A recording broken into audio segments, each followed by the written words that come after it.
E aí galera, beleza? Eu sou o professor Fábio Luporini, também jornalista, e você seja muito bem-vindo a EducaMaker, o seu cursinho virtual. Nós vamos estudar aqui mais um grande tema, falando sobre os gêneros textuais. Estamos falando sobre a produção de textos, principalmente de modo particular, especial, a produção de textos e redações para os vestibulares e concursos que você vai prestar por aí.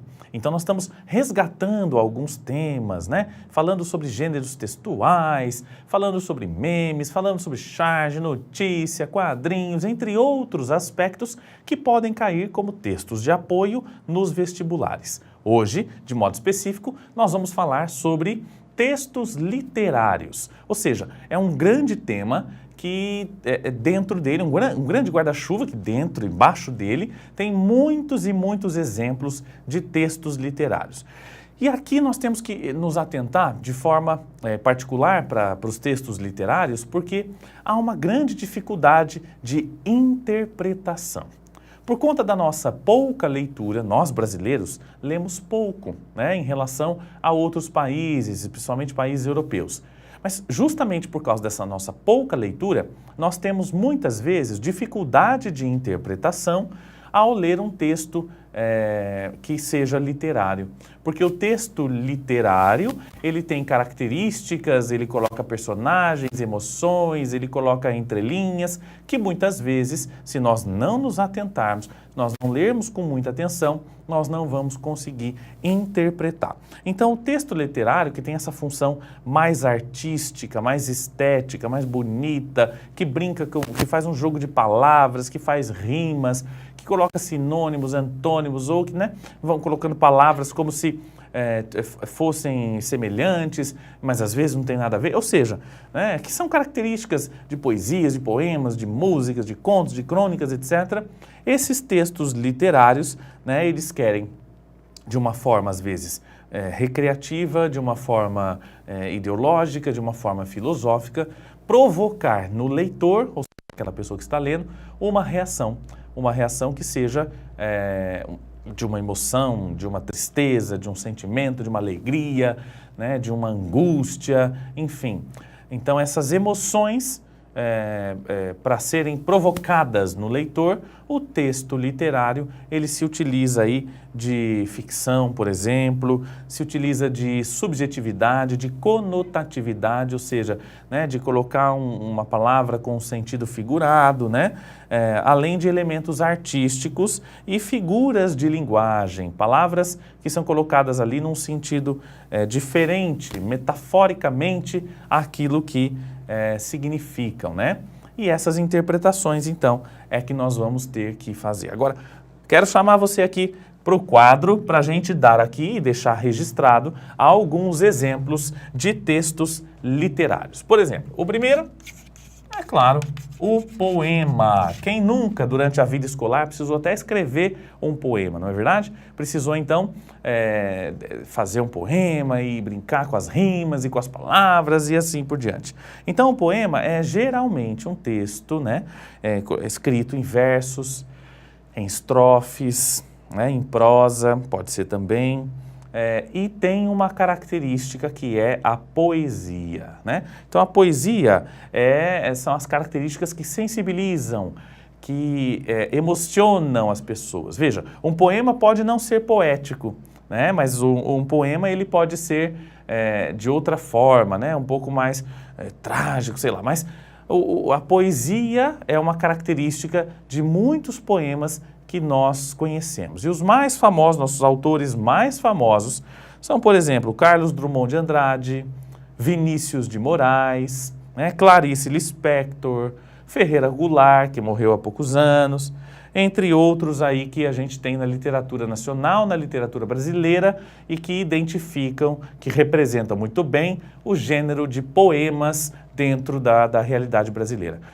Obviamente que eu não preciso dizer que os poemas de Carlos Drummond de Andrade, de Clarice Lispector, de Vinícius de Moraes, podem cair nos vestibulares como texto de apoio, tanto de questões como também de redações do vestibular. Vamos para o próximo, então. Nós temos aí o romance. Alguém, algum dia, já se confundiu dizendo que o romance seria um texto com história de amor. E não necessariamente é assim, não é? O romance é um texto que tem personagens, que tem ações, né? Que tem ficção, muitas vezes, são histórias inventadas, são personagens inventados, que muitas vezes misturam com a realidade, transportando a realidade num plano artístico, em algo extremamente ficcional, artístico, algumas vezes também poético, mas é uma narrativa complexa, porque mistura personagens, histórias, enredos, núcleos, né, de personagens. Pode ser de forma narrativa, em prosa, tem ainda noção de tempo, espaço, localiza, né? Era uma vez, né? E assim vai. Ou seja, há uma combinação aqui de gêneros, né? Dentro do romance você tem um pouco de novela, um pouco de carta, um pouco de narrativa, um pouco de ficção, às vezes um pouco... Então, são vários estilos e várias linguagens. O romance que marca, digamos, a estreia desse tipo de gênero literário no mundo é o romance Dom Quixote, do espanhol Miguel de Cervantes, não é?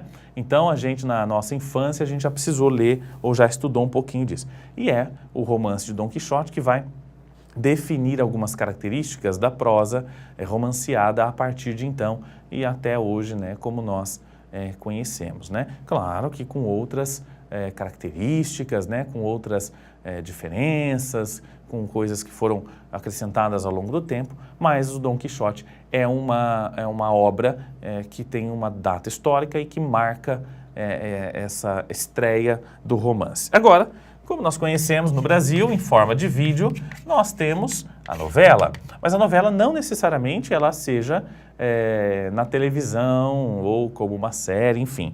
A novela, ela é aquela narrativa que necessariamente desenvolve diferentes e vários enredos ao longo da sua narrativa. Esses enredos podem ter relação entre si e podem não ter relação entre si. São enredos, então, que vão sendo desenvolvidos ao longo da narrativa aí. E de uma forma sequencial, né? Você tem sequências de cenas, você tem sequências de personagens, de ações, enfim, né, do que acontece aí. Tem um tempo histórico, né, a narrativa da novela tem um tempo histórico determinado no calendário, determinado no relógio, de acordo com as ações e a sequência da vida dos personagens. E não há um limite de personagens, né? O autor de uma novela pode matar personagem, pode fazer personagem chegar no meio da história e assim por diante. Só que a diferença do romance, por exemplo, é que a novela tem um ritmo mais acelerado, né?